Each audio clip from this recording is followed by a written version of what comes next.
प्रणाम प्रणाम गुरु जी, नमो नमः। नमः। प्रणाम गुरु जी, नमो नमः। प्रणाम गुरुजी। प्रणाम गुरु। प्रणाम। नमो अरिहंताणं, नमो सिद्धाणं, नमो आयर्याणं, नमो उवज्जायाणं, नमो लोये सव्यसाहुणं, एसो पंचन मुक्कारो सब्बभावप्रणाशिनो, मंगलाणं च सव्येसिं प्रथमं हवै मंगलं। मंगलं भगवान् वीरो, मंगलं गौतम प्रभु, मंगलम स्थूलिभद्राद्या, जैन धर्मोस्तु मंगलम।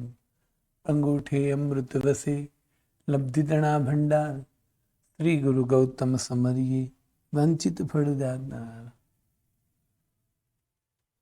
पूज्यपाद देवेंद्र सूरी महाराजा विरचित यह भाष्य त्रयम ग्रंथ, और भाष्य त्रयम ग्रंथ में 3 प्रकार की कहने योग्य विचारणाएं बताई है। 3 अलग अलग विषयों पर पदार्थ की विचारणाएं बताई है।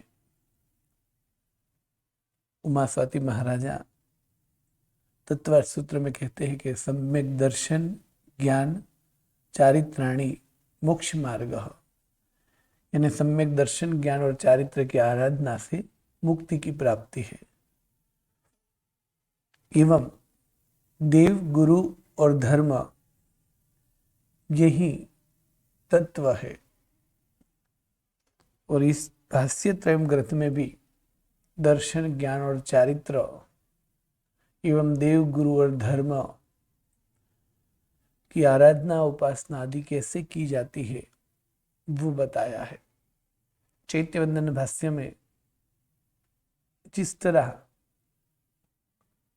देव तत्व यानी वितराग तत्व, जिनेश्वर परमात्मा, जिनालय, जिनबिंब आदि की सेवा पूजा भक्ति स्तवना अर्चना पूजना आदि कैसे करते हैं तो वो आराधना कहलाएगी, और वहां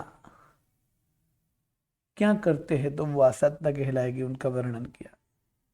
ठीक उसी तरह जिस तरह देव तत्व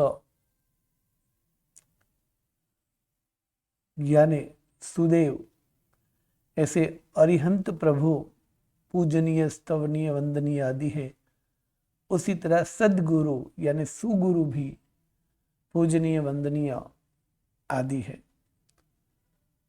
गुरुवंदन भाष्य में गुरु की पूजा अर्चना, उनके साथ व्यवहार कैसे करना है वो सब बात बताई है। गुरुवंदन महती हम तम फिट्टा क्षोभ बारसावत्तम सिरनमणाई सुपढ़मम पुण्य खमासमण दुगिबियम। यह पहली गाथा में गुरु वंदन के 3 नाम बताए, फीटा वंदन, क्षोभ वंदन और द्वादशावर्त वंदन। फिर मस्तक झुकाने से, हाथ जोड़ने से पहला वंदन होता है, 2 खमासना देने से दूसरा वंदन होता है, और तीसरा वंदन जो है वो 2 वांदना देने से होता है। अब हर वंदन में पहले 2 खमास में 2 वांदना आदि क्यों आते हैं तो उनका कारण दूसरी गाथा में बताया। जह दुहोरायणम नमयुम कज्जम नियम पच्छा विसज्य वंदीय गच्छी एमेवेत्थुगम। अर्थात कोई भी राजदूत, कोई भी सेवक राज दरबार में आते समय पहले ही राजा को नमन करता है, फिर निवेदन करता है और फिर वापस नमन करता है। किंतु गुरु लोकोत्तर है तो उन्हें पहले ही 2 बार नमन, इस कारण से स्टार्टिंग में 2 खमासने और 2 वंदने क्यों है उनका कारण बताया। फिर ये गुरु को नमन वो क्या है तो वो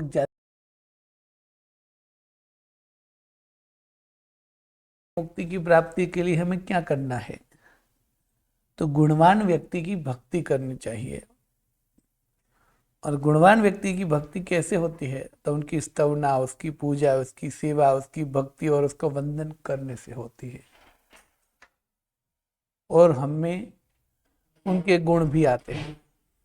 तो गुण कैसे आएंगे? तो उनका विनय करने से।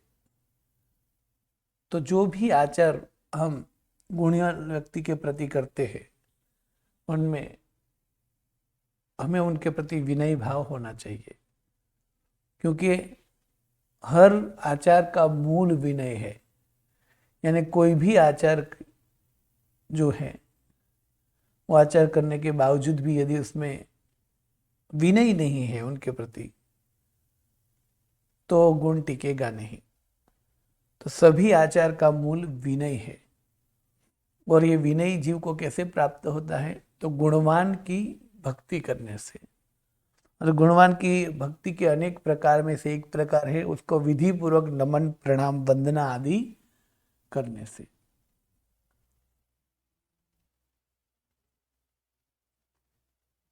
अब ये 3 प्रकार के वंदन है, कोई किसको होता है उनकी बात चौथी गाथा में बताई।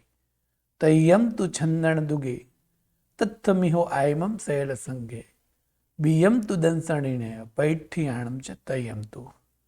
अर्थात पहला वंदन फीटा वंदन चतुर्विध संग में परस्पर होता है।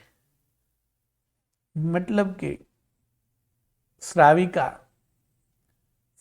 को, श्रावक को, साध्वी जी भगवंत को और साधु भगवंतों को, चारों को करती है।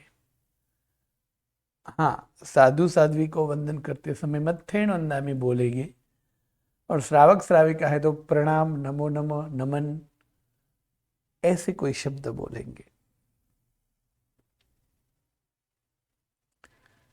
उसी तरह श्रावक भी श्राविका, श्रावक, साधु, साध्वी चारों को करेगा। साध्वी जी भगवंत जो है वो श्रावक और श्राविका को प्रणाम नमन नहीं कहते, उसको धर्म लाभ और आशीर्वाद देते हैं सिर्फ। किंतु साध्वी जी भगवंत भी साध्वी जी भगवंत और साधु भगवंत को ये वंदना करेंगे। और साधु भगवंत जो है और साधु भगवंत को एवं विशेष प्रसंग में साध्वी जी भगवंत को भी ये वंदना करेंगे। फिर दूसरे प्रकार की वंदना थी स्तोक वंदन, थोब वंदन या तो पंचांग प्रणिपात वंदन। तो वो वंदना सिर्फ साधु साध्वी जी को ही होगी। और वो कौन किसे करेंगे? तो साधु भगवंत को साधु भगवंत, साध्वी जी भगवंत, श्रावक और श्राविका चारों करेंगे।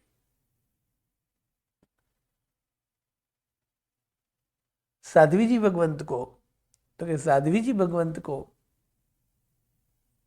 साध्वी जी भगवंत श्राविकाएं करेगी।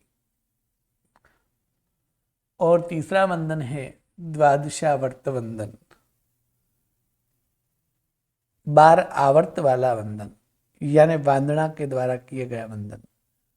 वो सिर्फ साधु भगवंत को, और वो भी साधु भगवंत को भी पदवी आदि विशेष पदस्थ जो साधु भगवंत है उनको होगा।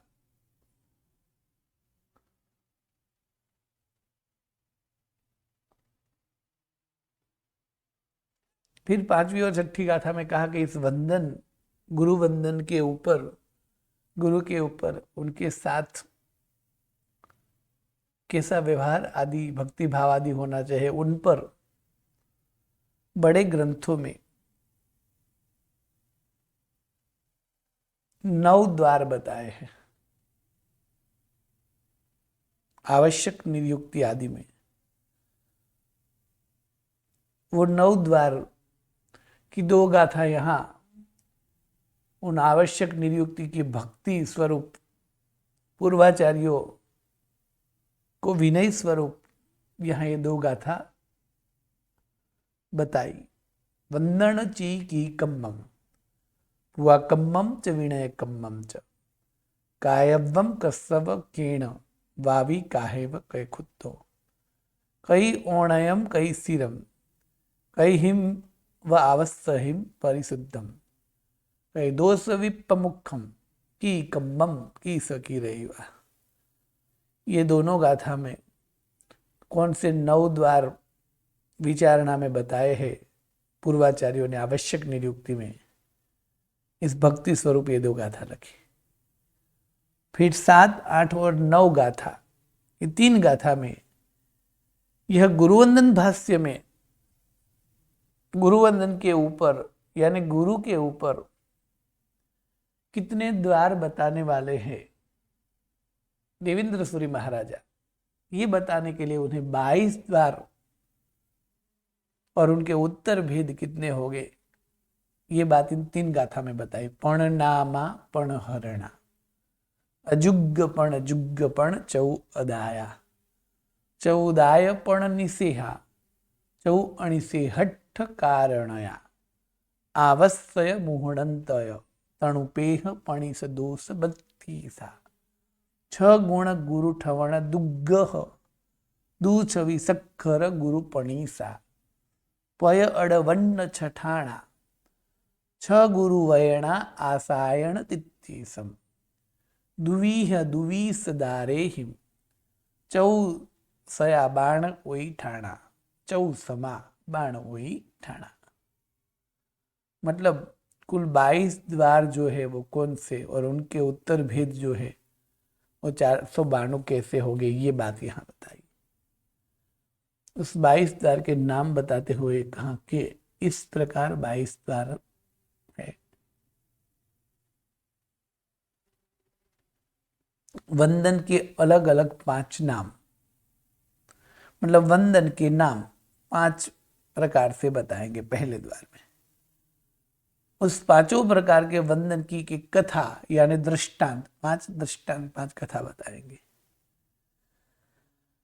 फिर ये वंदन जो है वो किनको नहीं करना चाहिए, यानी अवंदनीय साधु कौन है, वो 5 प्रकार के अवंदनीय साधु की विचारणा बताएंगे। फिर वंदनीय साधु कौन है, उनका 5 प्रकार से वर्णन करेंगे। वंदन अदाता यानी किसके पास से वंदन नहीं करवाना चाहिए, वो 4 प्रकार से बताएंगे। वंदन दाता यानी किसके पास से वंदन करवाना है, वो 4 प्रकार बताएंगे। फिर वंदन के अनवसर यानी कौन से समय पर या तो कैसे प्रसंग पर कब कब वंदन नहीं करना है, वो वंदन के अवसर यानी कैसी स्थिति में कैसी परिस्थिति में वंदन करना है वो बताएंगे। फिर 9वें द्वार में वंदन के कारण यानी हम वंदन जो करते हैं कौन कौन से कारण से करते हैं वो। फिर वंदन में 25 प्रकार की अवश्य क्रिया जो करनी है वो बताएंगे, यानी 25 आवश्यक। ये 25 आवश्यक आएंगे वांदना वाले वंदन में। वांदना वाले वंदन में 25 आवश्यक आएंगे, तो उस 25 आवश्यक का वर्णन बताएंगे। फिर मुपत्ति का पड़िलेहण 20 में आता है, तो 50 बोल कौन से है, और उसमें पहले 25 मुपत्ति और बाद के 25 शरीर की पड़िलेहणा कही जाती है, तो वो 50 बोल का वर्णन करेंगे। फिर वंदन करते समय कौन सी क्षति भूल आदि नहीं होनी चाहिए, दोष आदि नहीं लगने चाहिए, उसके लिए 32 प्रकार के दोष का वर्णन करेंगे कि ये छोड़ने चाहिए। फिर वंदन करने से वैसे तो मुक्ति तक यानी अनंत गुण प्रकट हो जाते हैं, किंतु वंदन करने से मुख्य जो 6 लाभ है वो 6 लाभ बताएंगे। फिर साक्षात गुरु है किंतु यदि साक्षात गुरु नहीं है तो गुरु की स्थापना कैसे कर सकते हो, स्थापना की विधि आदि बताएंगे। फिर गुरु से कितनी दूरी रखनी है उसका अंतर बताएंगे, अवग्रह दोनों प्रकार का, स्वपक्ष और परपक्ष। यानी पुरुष से पुरुष को और पुरुष से स्त्री को, स्त्री से स्त्री को और स्त्री को पुरुष से, इस तरह। फिर जो वंदन की बात यहाँ हो रही है वो मुख्यतया द्वादशावर्त वंदन की हो रही है। तो उसमें जो मुख्य सूत्र है वांदना, तो उस वांदना सूत्र में कितने कुल अक्षर है उसके बताएंगे, उसके पद और संपदा कितनी है वो भी बताएंगे। और फिर वंदन करते समय जो हम वंदन कर रहे हैं उनमें गुरु को 6 प्रकार की पृच्छा कर रहे हैं। तो 6 प्रकार की पृच्छा यानी प्रश्न स्थान 6 प्रकार के बताएंगे। वंदन करते समय जो 6 प्रकार के प्रश्न हैं उनके उत्तर भी गुरु देते ही है। तो 6 प्रकार के उत्तर कौन से हैं वो भी बताएंगे। और फिर गुरु के साथ कौन सा व्यवहार करने से गुरु की आसाधना होती है, यानी मन वचन और काया से क्या गलत, क्या गलती, क्या क्षति, क्या भूल हम करते हैं तो वो आसाधना कहलाएगी। तो इसे आसाधना का वर्णन करेंगे 33 प्रकार के। और फिर गुरु वंदन की विधि बताएंगे। वैसे गुरुवंदन की विधि, सबसे छोटा गुरुवंदन की विधि तो हाथ जोड़कर मस्तक झुकाकर मत्थे वंदनामि है। फिर मध्यम गुरुवंदन की विधि 2 खमासमण,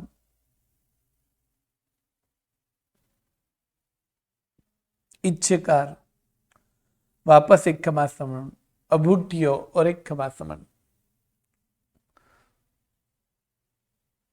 अब तीसरे नंबर की द्वादशावर्त वाला विधि जो है 2 वंदना के द्वारा, उसमें बृहद गुरुवंदन जिसे बोला जाता है, सुबह और शाम, जिसे लघु प्रतिक्रमण भी बोल सकते हैं, तो उनकी विधि क्या है वो भी बताएंगे। इस तरह 22 द्वार मूल और उत्तर द्वार 492 बताएंगे।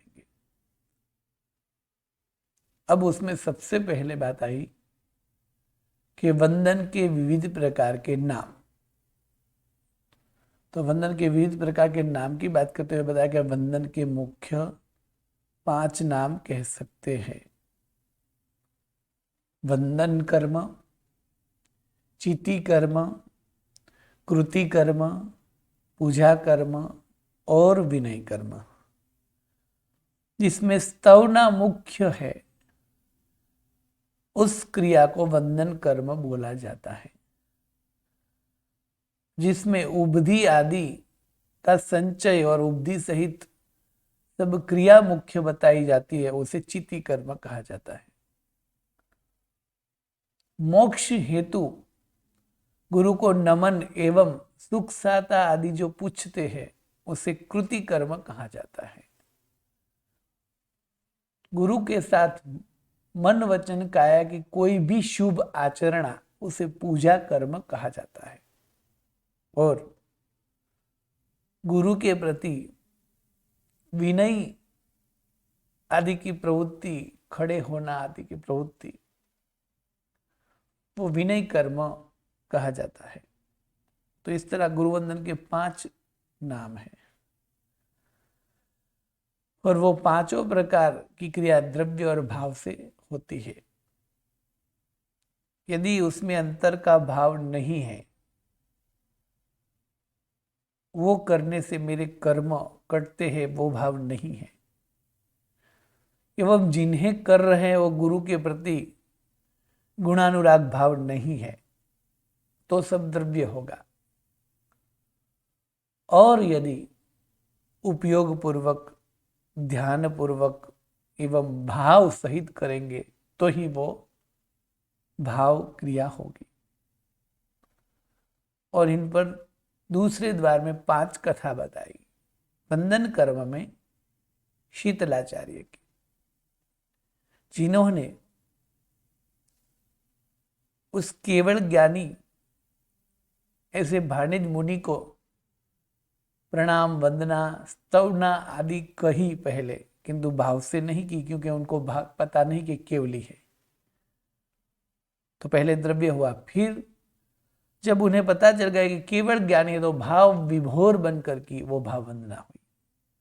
उसी तरह चिति कर्म विशुल्लक आचार्य, तो यह छोटे वय के आचार्य भगवंत ने सब पालन तो किया, किंतु जब मोहिनी कर्म का उदय हुआ तब दीक्षा छोड़ने की इच्छा हुई। इसके बाद में भी जब तक वो भागे नहीं थे तब तक सब क्रिया आदि कर रहे थे, उपदी आदि संभाल रहे थे, गुरु का गच्छ आदि भी संभाल रहे थे, किंतु उनके मन में तब संसार बस गया था, तो वो सब द्रव्य हुआ।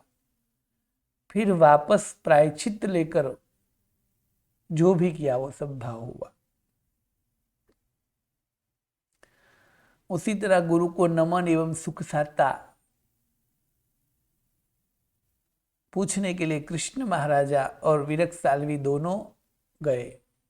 कृष्ण महाराजा ने भाव से वंदना कृति कर्म किया। जिनको शायिक सम्यक्ति की प्राप्ति, तीर्थंकर नाम कर्म का उपार्जन एवं 7 नरक में से 4 नरक की समाप्ति हुई, जबकि विरक्त साल्वी को लाभ हुआ, किंतु कृष्ण महाराजा जितना तो नहीं हुआ।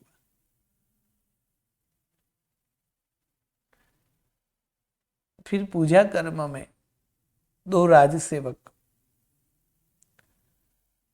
ने गुरु के प्रति शुभ प्रवृत्ति ही की, मन वचन काया से, किंतु एक ने भाव से की और एक ने द्रव्य से की। विनय कर्म, खड़े हुए गुरु के पास गए, गुरु को प्रणाम आदि किया। शाम्ब ने भी किया और पालक ने भी किया। पालक स्वयं वहां जाकर करके आए, किंतु मन में कोई अहोभाव आदि था ऐसा नहीं था, सिर्फ अश्वरत्न की प्राप्ति की लालसा थी। जबकि शाम्ब के मन में अश्वरत्न की प्राप्ति का कोई लोभ नहीं था, परमात्मा नेमिनाथ जगत गुरु के प्रति विनय भाव था। तो इस तरह 2 द्वार की विचारणा हुई। अब तीसरे द्वार में यह बता रहा है कि जो हम गुरु को वंदना करते हैं, वंदना क्यों करते हैं? तो इसलिए करते हैं कि गुरु की भक्ति होवे, गुरु का विनय होवे, गुरु की अर्चना, गुरु की पूजा, गुरु में जो गुण है वो गुण हम में आए। तो जिन उत्तम गुण गावता, गुण आवे निज अंग, पद्म समय कहे, पद्म विजय कहे, पाड़जो जेम थाओ अक्षय बन। परमात्मा आदिनाथનું સ્તવન જે છે, प्रथम जिनेश्वर प्रणमीये जस सुगंधि रेखाए। यह स्तवना में अंत में यही कहा है, ये सब गुणी जनों के गुणगान, कीर्तन, स्तवना, स्तुति, भावना, पूजा, प्रीति, भक्ति, सेवा, वयावच्च, ये सब क्यों करना है? तो कि बस उनमें जो गुण है वो गुण हम में भी आ जाए, इसलिए। सेम ज्ञानी ऐसे महात्मा, गुणियल ऐसे महात्मा, सदगुरु, गुरु को वंदना आदि वो भी क्यों करना है? तो ये करते करते गुणों का विकास आदि हो जाए, इसलिए। तो इसलिए वंदन करना है। यहां तीसरे द्वार में कहते हैं कि कैसे अवगुणी ऐसी आत्मा यदि है तो वो अवंदनीय बन जाते हैं, यानी कैसे कैसे दुर्गुण यदि उसमें हो तो वंदन के पात्र नहीं कहलाएंगे। उनको वंदन करने से कोई विशेष लाभ आदि नहीं होगा, या तो वंदन करते समय भी फिर हमें उनके दुर्गुण दिखेंगे तो हम में ऐसा कोई अहोभाव आदि नहीं प्रगटेगा।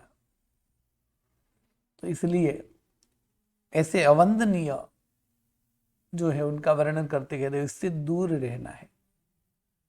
यहां दूर का मतलब इतना ही है कि हमें दुर्गुण से दूर रहना है, क्योंकि जैसा संग वैसा रंग। धीरे धीरे धीरे धीरे उसके साथ में, उसके सत्संग में, उसके वंदना से आदि से उसमें जो दुर्गुण है उसी को ही शायद हम गुण भी मान ले और उसी प्रकार ही चले, ऐसा भी हो सकता है। तो गुणों का विकास जो है वो स्थगित हो जाएगा और आत्मा की यात्रा जो है वो रुक जाएगी। अर्थात गुरु जो है वो लकड़ी की नाव की तरह गुणियल होने चाहिए, जो स्वयं भी तरे और शिष्य को भी तारे। किंतु यदि पत्थर या लोहे की नाव में बैठेंगे तो खुद भी डूबेंगे और शिष्य को भी डुबाएंगे। तो यहाँ अवंदनीय साधुओं का वर्णन करते हैं। तो अवंदनीय साधु का वर्णन करने का तात्पर्य ये नहीं है कि जहां भी साधु साध्वी देखे उसमें दोष है या नहीं वो तपास करे, ऐसा नहीं है। दोष दृष्टि के लिए नहीं है, दोष देखने के लिए बात नहीं बताई है। ये बात इसलिए बताई है कि हमें दोष ना आ जाए, इसलिए गुणियल जीवों को हमेशा नजदीक रहे और हम दुर्गुणी न हो जाए, क्योंकि हम निमित्तवासी है। इसलिए सिर्फ इस दुर्गुण का वर्णन किया है और उस दुर्गुण के कारण उसको अवंदनीय बताया है। यानी वंदन करने के बाद में उसका सत्संग, उसका संपर्क, उनके साथ मिलना जुलना आदि होगा तो वो आत्मा हमें मुक्ति की ओर नहीं ले जा पाएगा और शायद हमें संसार की ओर ही बढ़ाएगा। तो इसलिए हमारा संसार न बढ़ जाए, इस कारण से उससे दूर रहना, ना कि उसके प्रति तिरस्कार, दुर्भाव आदि करना है, उनकी निंदा भी नहीं करनी है। वैसे तो किसी भी साधु साध्वी जी भगवंत की निंदा नहीं करनी है। साधु साध्वी जी भगवंत की क्या बात करें, कोई भी जीव की निंदा करने की विचारणा नहीं है। तो यहां 5 अवंदनीय ऐसे साधु भगवंत के स्वरूप बताए हैं कि यदि ये दुर्गुण है तो वह वंदन के योग्य नहीं है। और ये बात ध्यान में रखते हुए हमें खास तौर से अवंदनीय वाली बात, शास्त्र हमेशा स्व के लिए होते हैं। तो ये दुर्गुण यदि हमें साधु साध्वी जी बनना है तब ये दुर्गुण हमें नहीं हो, उनकी भी खास तकेदारी रखनी है। तो पासत्थो ओसन्नो कुशील संसत्तो आहा छंदो, ये 5 प्रकार जो है वो अवंदनीय है। पासस्थ, अवसन्न, कुशील, संसक्त और यथाछंद। अब दुग यानी पासस्थ 2 प्रकार है, दुग यानी अवसन्न के भी 2 प्रकार है, ती कुशील के 3 प्रकार है, संसत्तव के 2 प्रकार है और यथाछंद के अनेक प्रकार है। यानी पासस्थ अवंदनीय है, अवसन्न अवंदनीय है, कुशील अवंदनीय है, संसक्त अवंदनीय है और यथाछंद अवंदनीय है। 5 प्रकार के अवंदनीय बताए। अब पासस्थ जो है 2 प्रकार के होते हैं, इसी तरह अवसन्न भी 2 प्रकार के होते हैं, उसी तरह कुशील 3 प्रकार से होते हैं, उसी तरह संसक्त 2 प्रकार से होते हैं और यथाछंद अनेक प्रकार से होते हैं। ये 5 प्रकार के जीव अवंदनीय कहलाते हैं, वंदन के अयोग्य कहलाते हैं। यानी उससे सावधानी हेतु सद्गुण का विनाश न हो जाए, इस कारण सर हमारी मोक्ष यात्रा अटक न जाए, इस कारण सर यानी हमारी विकास की गति जो हो धीमी न हो जाए, इस कारण सर हम जो हैं वो निमित्तवासी जीव हैं, इसलिए निमित्त के कारण हम भी ऐसे न हो जाए, उस कारण सर उन्हें दूरी और यहाँ वंदन आदि की निषेध की विचारणा बताई है। पण कहीं भी इन लोगों की निंदा करना, तिरस्कार करना, उसके प्रति दुर्भाव करना, ये नहीं कहा है। अब अवंदनीय की विचारणा करते हुए कहते पुलिस की वर्दी पहनने लेने से मात्र से कोई पुलिस नहीं बन जाता। अर्थात पुलिस की वर्दी पहनी है यानी सिर्फ पुलिस का ड्रेस, कपड़े पहने हैं तो वो पुलिस नहीं बन जाते।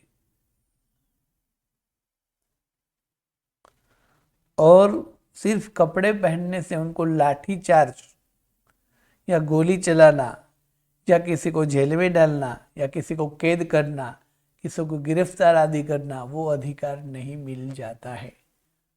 सिर्फ खाकी वर्दी पहनने से ही ये अधिकार नहीं मिल जाता है, क्योंकि वो वर्दी तो नाटक कंपनी में रहे हुए नाटक वाले एवं फिल्मों में काम करते हुए अभिनेता आदि भी पहन लेते हैं, किंतु वो उससे वो वास्तविक पुलिस नहीं बन जाते। और ऐसे सिर्फ ड्रेसधारी पुलिस के पास कोई भी जीव सुरक्षा के हेतु से नहीं जा सकता, और यदि वो जाएगा तो भी वो सुरक्षा नहीं करेगा, क्योंकि वो तो नाटक या तो अभिनय कर रहा है, तो वो उनकी सुरक्षा के लिए शक्तिशाली नहीं होगा, पात्र नहीं होगा।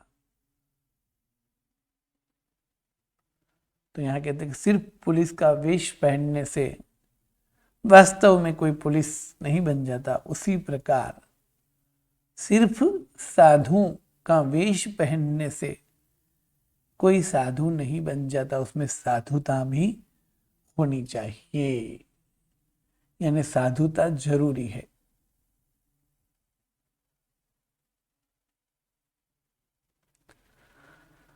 तो साधुता के साथ यदि साधु वेश है तो वो वंदनीय है।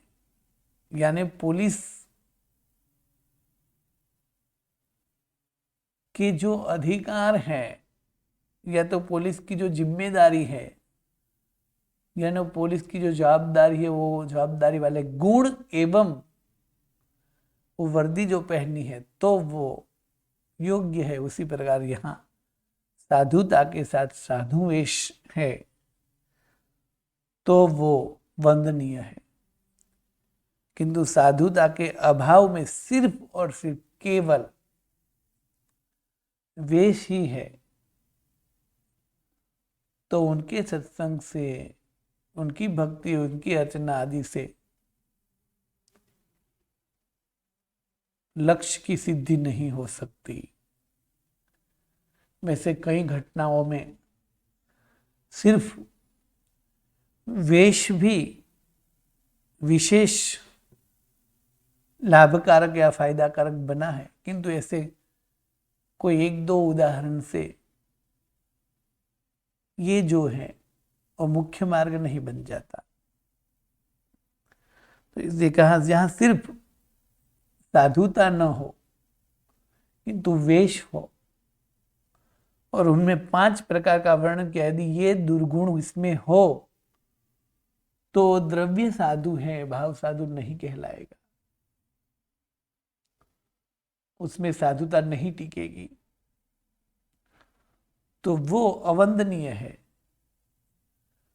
उनके साथ का सत्संग, उनके साथ की निष्ठा, उनके साथ की भक्ति वो मुक्ति की ओर हमें नहीं ले जा सकती। तो ऐसे 5 स्वरूप का वर्णन करते हुए क्या पासत्थ, और पासत्थ के 2 प्रकार है, देश पासत्थ और सर्व पासत्थ। फिर दूसरा प्रकार है अवसन्न। अवसन्न के भी 2 प्रकार है, देश अवसन्न और सर्वथा अवसन्न।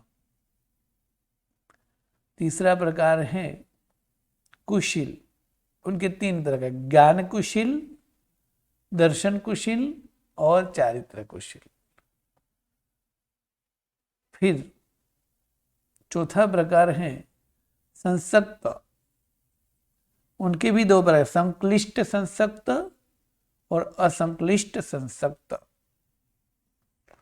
और फिर पांचवा प्रकार है यथाछंद, और इनके कई सारे प्रकार है। ये सब अवंदनीय है। अब पांचों की व्याख्या और उनके उत्तर प्रकार जो है उनकी भी व्याख्या यहां बताते हैं कि पासत्थ किसे कहेंगे। उस पासत्थ में देश पासत्थ और सर्व पासत्थ किसे कहेंगे। उसी तरह अवसन्न किसे कहेंगे और दोनों प्रकार के अवसन्न किसे कहेंगे। ये सब विचारणाएं पांच प्रकार मुख्य हुए पांच प्रकार, पासत्थ, अवसन्न, कुशील, संसक्त एवं यथाछंद।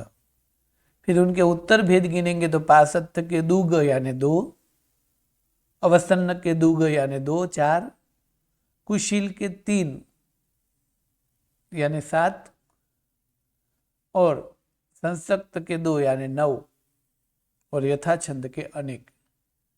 ऐसे 9 प्रकार की व्याख्या आदि बताएंगे, जिनकी विचारणा कल के पाठ में। प्रणाम, नमो नमः।